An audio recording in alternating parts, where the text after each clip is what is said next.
Now, we are often told about studies and polling that come out of Muslim countries and also non-Muslim countries in regard to how they view different subjects. Now, one of them is terrorism.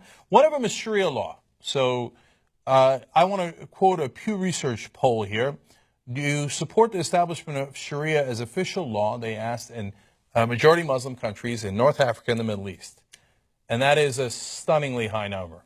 74% of the people in those countries said, yes, they support Sharia law. Now, this is where a lot of people stop and go, oh, my God, that's it. They all believe in chopping hands, heads, etc. But, of course, the interpretation of Sharia law is enormously diverse. I'm not Muslim, so I'm not going to bother trying to figure out who's right and who's wrong about how to interpret Sharia law. But what Gallup did in their survey was they said, okay, look, we're going to specifically talk about killing civilians. So if it turns out, for example, that Sharia law does, in fact, want you to kill more civilians, well, that's obviously going to be problematic. But let's find out if that is what they say, right? If that is the interpretation of the people in those countries. So they asked, do you believe in the deliberate targeting and killing of civilians is sometimes justified? Now, the other option was never justified.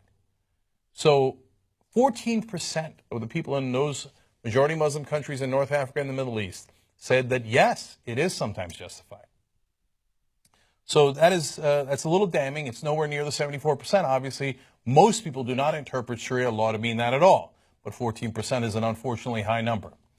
Now, before you judge, let's find out what other countries answered to that same exact question. In the UK, 33% believe that the deliberate targeting and killing of civilians is sometimes justified. Not collateral damage, not accidental, deliberate targeting of civilians. They were very clear about the question. How about the United States of America?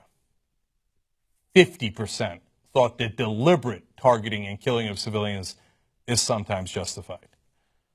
So, if we're looking at polling to determine who is more violent and more prone to what we normally, colloquially call terrorism, the deliberate killing of civilians, it turns out the population of the United States is about 4 times as likely to support the deliberate killings of civilians. Now, I know people here will say, no, but that's unjustified. We had to do it. We had to do it.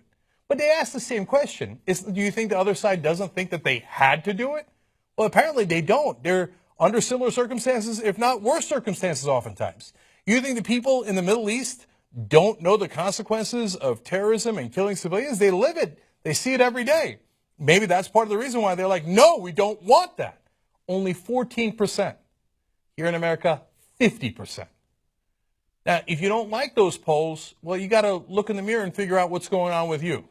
All right, so if you think, wow, that's something we should work on together here in America to make it better, great, then I agree with you. If you want to ignore it and say, no, I just want to keep blaming the other side, okay, then perhaps you don't like polls and you don't like facts. Okay.